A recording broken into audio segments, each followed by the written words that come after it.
अगर संदीप रेड्डी वांगा डायरेक्शन के मामले में सबके बाप हैं, तो उस हिसाब से तो उपेंद्रा संदीप रेड्डी वांगा के भी बाप हैं। डायरेक्शन के मामले में जिस तरह संदीप रेड्डी वांगा के डायरेक्शन में वो ऑरा होता है, आई डोंट केयर, मुझे इसी तरह से दिखाना है और मैं इसी तरह से दिखाऊंगा। तेरे को बुरा लगता है तो लगे, मुझे घंटा कोई फर्क नहीं पड़ता। ये मेरी फिल्म है और मैं इसी तरह बनाऊंगा। और संदीप रेड्डी वांगा के इसी एटीट्यूड की वजह से उनकी फिल्में बाकी फिल्मों के कंपैरिजन में ज्यादा बेहतर लगती है और ऐसा फील होता है कुछ नया और कुछ अलग देखने को मिला है। वहीं सेम उपेंद्रा का यही फॉर्मेट स्टाइल है फिल्म मेकिंग में। अगर दुनिया नंगी है तो मैं उसे नंगा ही दिखाऊंगा। इन शॉर्ट बिना फिल्टर के तुमको ऐसा लगेगा जैसे तुम्हारे सामने एक आईना रख दिया गया हो। तो वीडियो के अंदर हम डिटेल में बात करेंगे आखिर कौन है उपेंद्रा और क्यों मैं इतना बिल्डअप दे रहा हूँ। उपेंद्रा सभी डायरेक्टरों का बाप है। तो बेसिकली उपेंद्रा कन्नाडा सिनेमा के एक बहुत ही फेमस डायरेक्टर और एक्टर हैं और आज तक उपेंद्रा को कोई पैन इंडिया एक्सपोजर नहीं मिला किसी भी मूवी से, लेकिन कन्नाडा और तेलुगु ऑडियंस के बीच में उपेंद्रा काफी जाना माना नाम है। स्पेशली कन्नाडा सिनेमा में उपेंद्रा एक बहुत बड़े एक्टर है। अगर रेपुटेशन वाइज देखा जाए तो अपने इंडस्ट्री में उपेंद्रा टॉप 10 एक्टर में गिने जाते हैं और केजीएफ और कांतारा से पहले तक उपेंद्रा का स्टेटस यश और ऋषभ दोनों से भी ऊपर था। लेकिन आज के डेट में यश और ऋषभ के साथ किसी भी कन्नाडा एक्टर का कंपैरिजन नहीं कर सकते, बिकॉज वो दोनों ही बड़े लीग के खिलाड़ी हैं। लेकिन रेफरेंस के लिए आप इतना समझ लो, उपेंद्रा अपने इंडस्ट्री के बड़े एक्टर हैं। तो उपेंद्रा ने अपने करियर की शुरुआत की ऐसा राइटर एंड असिस्टेंट डायरेक्टर और उस टाइम पे उपेंद्रा कन्नाडा सिनेमा के काफी फेमस एक्टर और डायरेक्टर काशीनाथ सर के साथ काम करते थे। अगर देखा जाए तो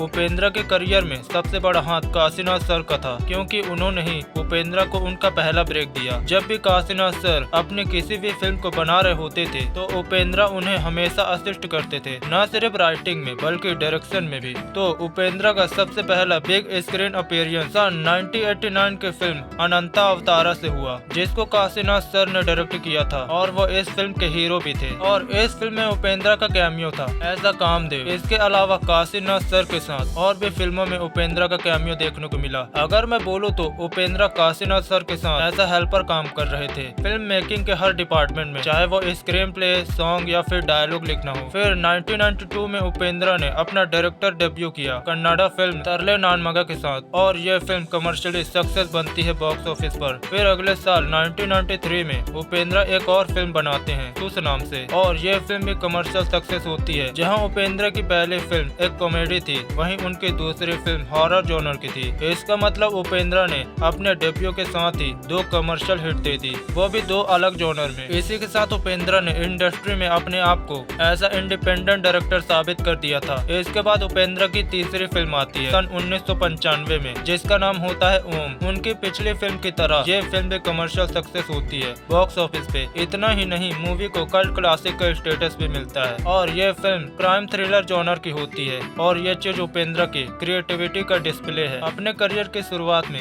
3 फिल्में बनाई और तीनों ही अलग जॉनर की होती है। कई बार देखा गया है इंडस्ट्री के अंदर कोई भी कलाकार इतना बड़ा दाव लेता नहीं है अपने करियर की शुरुआत में। मेजरली कलाकार सेफ खेलने का ट्राई करते हैं, जो चीज काम करी है उसी को फिर से करें और खुद को एस्टैब्लिश हीरो बनाते हैं, फिर इंडस्ट्री में उसके बाद एक्सपेरिमेंट करेंगे। लेकिन उपेंद्रा एक अलग ही मिट्टी का है, बिकॉज वो एक्सपेरिमेंट करने से कभी डरते नहीं हैं और हर बार पिछली बार से कुछ अलग करने की कोशिश करते हैं। तो ओम मूवी के मेजर सक्सेस के बाद उपेंद्रा ने इसी मूवी का रीमेक बनाया तेलुगु में ओम कारम नाम से, जो 1997 में रिलीज हुई। तो मूवी का जितना इम्पैक्ट कन्नाडा इंडस्ट्री में हुआ था वैसा सेम इम्पैक्ट वो तेलुगु में नहीं कर पाई। लेकिन 1998 में उपेंद्रा का सबसे बड़ा टर्निंग पॉइंट आता है, क्योंकि जिसका अब तक हमें कैमियो देखने को मिलता था बड़े पर्दे पर, वो अपना बड़े पर्दे पर डेब्यू करता है एज अ लीड एक्टर खुद की डायरेक्ट की हुई फिल्म ए के साथ। यह एक रोमांटिक साइकोलॉजिकल थ्रिलर फिल्म थी और यह फिल्म रिलीज हुई थी 12 फरवरी 1998 को। और इस मूवी का स्क्रीन प्ले काफी अलग था,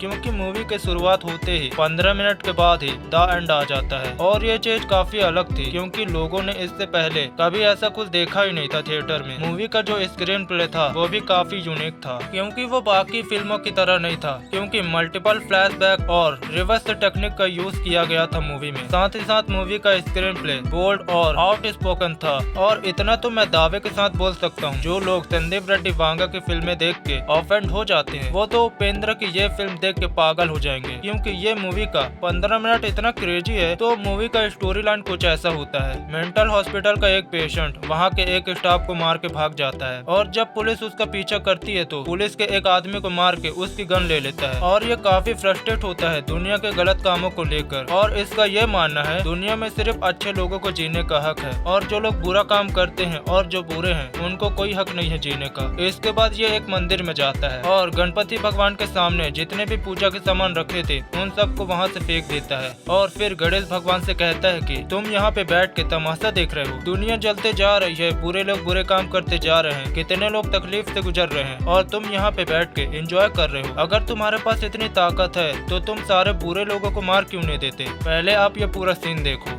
फिर ये कहता है कि तुमसे अच्छा तो मैं हूँ, मैं 4 बुरे लोगों को मार के तो आ रहा हूँ और तुम अपना काम सही से नहीं कर रहे हो तो तुम्हें यहाँ पर नहीं होना चाहिए। फिर वो गणपति भगवान की मूर्ति उठा के पानी में डाल देता है। फिर उनके स्थान पे बैठ के पुजारी जी से कहता है मेरी पूजा करो, आज से मैं तुम्हारा भगवान हूँ। फिर जितने भी भिखारी मंदिर के बाहर थे उन सबको कहता है कि तुम लोगों के पास घर नहीं है ना, अंदर जाओ, अब गणेश नहीं है, जाओ, आज से यही तुम्हारा घर है। इसके बाद रोड पे एक आदमी ऐसा ही बैठ के सिगरेट पी रहा था, तभी ये उससे कहता है वर्किंग डे चालू है, सब लोग अपना काम कर रहे हैं तो तुम यहाँ पे क्या कर रहे हो? फिर ये आदमी बोलता है मेरे पास तो कोई काम ही नहीं है, तो वो उसको सीधा गोली मार देता है। फिर अगले सीन में पति पत्नी लड़ाई कर रहे थे। इसका पति दारू पी के इसे परेशान कर रहा था और अपनी बीवी से कहता है तेरा इस गाँव में कितने लोगों के साथ चक्कर चल रहा है, बता मुझे।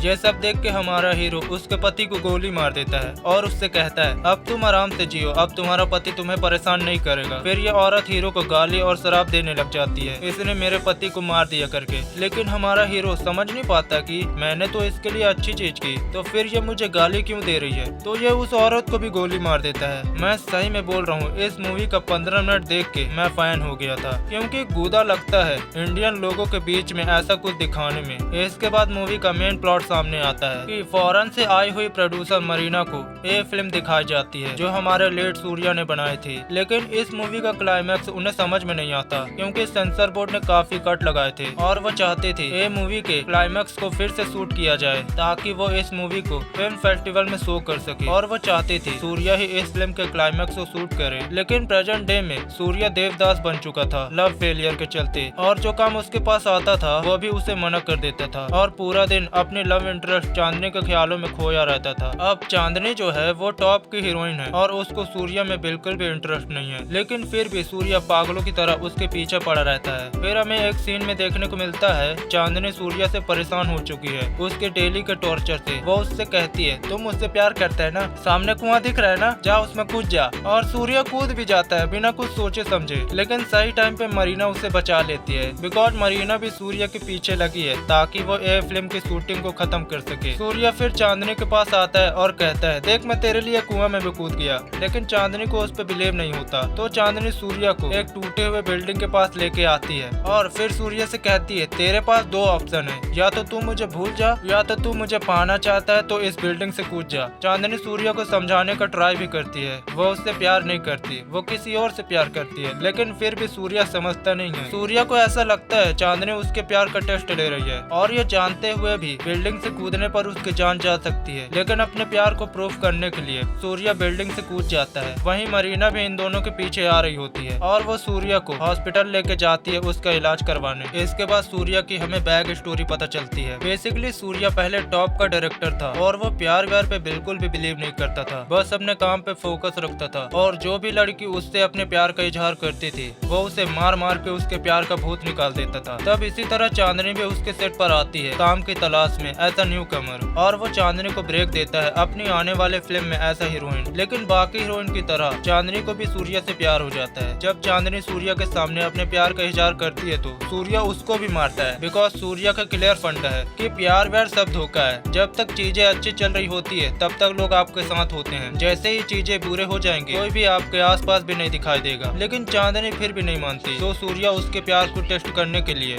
उसे एक पहाड़ के एज पर खड़ा कर देता है और उसके सराउंड एक सर्कल बनाता है और कहता है कि यह प्यार का सर्कल है। और ऊपर से सूर्या अपनी जेब चांदनी के ऊपर छोड़ देता है और उससे कहता है कि ये जेब लाइफ की रियलिटी और लाइफ के रियल चैलेंजेस हैं। फिर वो चांदनी से कहता है कि अब तो तुम्हें प्यार के सर्कल से बाहर आना पड़ेगा, नहीं तो तुम मर जाओगी। लेकिन चांदनी सूर्या से सच्चा प्यार करती थी, इसलिए वो अपना आँख बंद कर लेती है और सर्कल के अंदर ही खड़ी रहती है। लेकिन वो जेब चांदनी के पास आके रुक जाती है, क्योंकि सूर्या ने जेब पे रस्सी बांध के नीचे छोड़ा था और ये वाला टेस्ट चांदनी पास कर लेती है। फिर हमें रीजन पता चलता है सूर्या के रूट होने का। बेसिकली सूर्या के भाई ने लव फेलियर के चलते सुसाइड कर लिया था, क्योंकि सूर्या का भाई एक लड़की से प्यार करता था। और जब सूर्या के भाई का एक्सीडेंट हुआ और पता लगा उसे किडनी फेलियर है, उसके बाद से वो लड़की कभी दिखाई ही नहीं दी। तो जिस लड़की से सूर्या के भाई ने प्यार किया था वो उसे नहीं मिली, जिसके चलते सूर्या के भाई ने सुसाइड कर लिया। तो चांदनी को डराने के लिए सूर्या आग लगाता है और चांदनी से कहता है इस आग में हाथ डाल अगर मुझसे प्यार करती है तो। और चांदनी उस जलती हुई आग में हाथ डाल के लकड़ी उठा लेती है। तब जाके सूर्या को चांदनी के प्यार पे विश्वास होता है, ये मुझसे प्यार करती है और ये बाकी लड़कियों से अलग है। और वो समझ जाता है दुनिया में सारे लोग बुरे नहीं होते। अगर आप मूवी देखोगे तो तब आपको अच्छे से समझ में आएगा। क्या तुमने नोटिस किया इस मूवी का स्क्रीन प्ले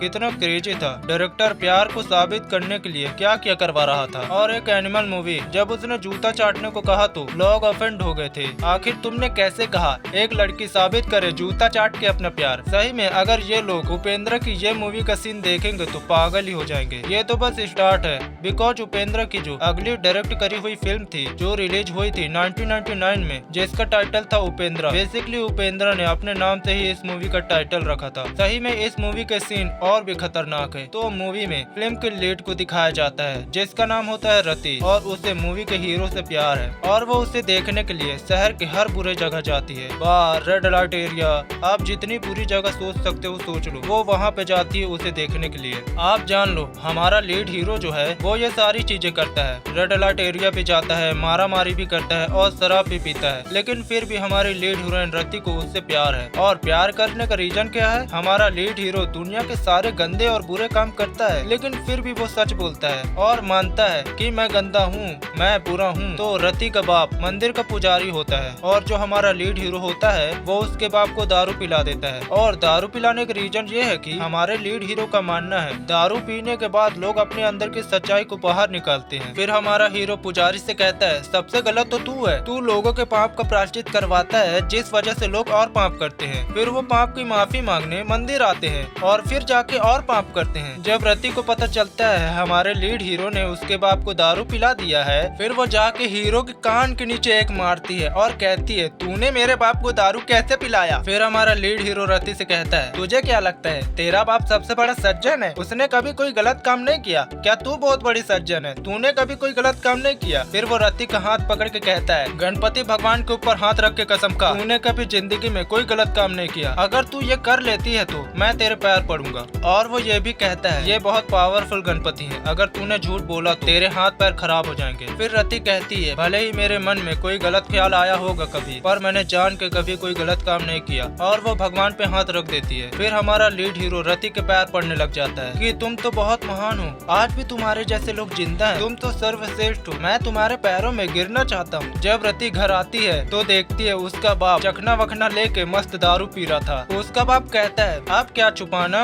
उसने भरे बाजार में मुझे दारू पिला दिया, अब तो मैं आराम से पीऊंगा। और वैसे भी जो मैं ये काम करता था वो तो तेरे लिए करता था ताकि पुजारी की बेटी मानकर बिना दहेज के तुझसे कोई शादी कर ले और मेरे सर का सारा बोझ खत्म हो जाए। क्योंकि अगर तेरी जगह मेरा कोई लड़का होता तो मैं भी मस्त सूट वूट पहन के मस्ती में दारू पी रहा होता। इसके बाद हमारा लीड हीरो रति को समझाता है दुनिया ऐसे ही है, हर किसी के मन में खोट है। सही में ये मूवी बहुत ही क्रेजी है। लेकिन हमारा लीड हीरो रति से प्यार करता है, लेकिन वो शादी करना चाहता है कृति से जो कि बहुत पैसे वाली है। और वो रति से कहता है भले ही मैं शादी कृति से करूं, लेकिन प्यार मैं तुझी से करता हूँ। सिर्फ इतना ही नहीं, इसकी एक बीवी भी है जिसका नाम स्वाति है। इस मूवी का स्क्रीन प्ले इतना खतरनाक है ना, मैं एक एक सीन एक्सप्लेन नहीं कर सकता। लाइक स्वाति जो है इसकी बीवी कैसे बनी वो मैं आपको बताता हूँ। तो ऐसा है हमारा लीड हीरो रास्ते से जा रहा था और आप इसे रेड लाइट एरिया भी समझ सकते हो। वो हीरो को कहती है मेरी मजबूरी है इसलिए मैं यहाँ पे आई हूँ, मेरे घर की हालत खराब है और अगर मैं कहीं पे काम करने जाऊँ तो दिन में भी मुझे काम करना पड़ेगा और रात को मुझे बॉस के लिए काम करना पड़ेगा। उससे अच्छा तो मुझे यही लगा मैं यही काम कर लेती हूँ रात में, तो मुझे ज्यादा पैसे मिलेंगे। तो हमारा लीड हीरो उससे कहता है अभी तुम घर पे जाओ, मैं तुम्हें किसी न किसी काम पे लगा दूंगा।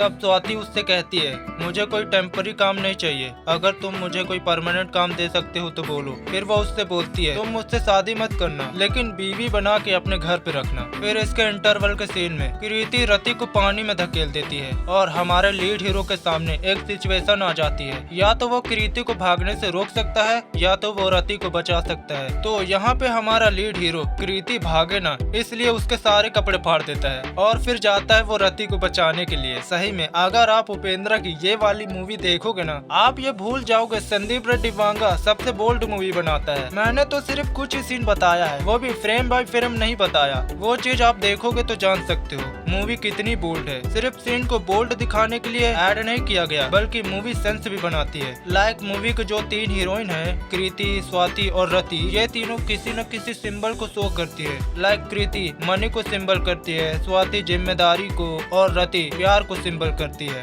और हर इंसान की रोज की लाइफ में इन तीनों को मैनेज करके चलती है और ये तीनों को पाने के लिए इंसान अपने लिए सही और गलत चीजें करता है। और हमारे मेन हीरो का नाम मूवी में नानू होता है, इसका मतलब होता है आई मी माई सेल्फ। और वो कहता है हर इंसान इन तीनों चीजों के लालची होते हैं। तो उपेंद्र मूवी के बाद उपेंद्र ने कोई भी मूवी डायरेक्ट नहीं की। लिटरली 10 साल तक उन्होंने कोई भी मूवी नहीं बनाई। वो उस टाइम पे ज्यादा काम ऐसा एक्टर कर रहे थे। फिर 2010 पूरे 10 साल के बाद उनकी अगली मूवी आती है ऐसा डायरेक्टर जिसका नाम था सुपर, और ये फिल्म भी एक कमर्शियल सक्सेस होती है। फिर इनकी 2015 में डायरेक्ट की गई मूवी आती है उप्पी 2, जो सीक्वल होती है उपेंद्र की। फिर 9 साल के बाद उपेंद्र की अगली डायरेक्ट की गई फिल्म आती है UI, जिसके राइटर एंड डायरेक्टर उपेंद्र हैं। साथ ही साथ वो इसके लीड हीरो भी थे। सही में 90s में उपेंद्र अपने पीक टाइम में थे ऐसा डायरेक्टर। तो ये थी उपेंद्र को लेकर मेरा वीडियो। अगर उपेंद्र की कोई भी मूवी आपने देखी है तो आपको क्या लगता है कमेंट में जरूर बताना। ओके जी बाय, हम चलते हैं अगली वीडियो पे काम करने। बाकी जाने से पहले सब्सक्राइब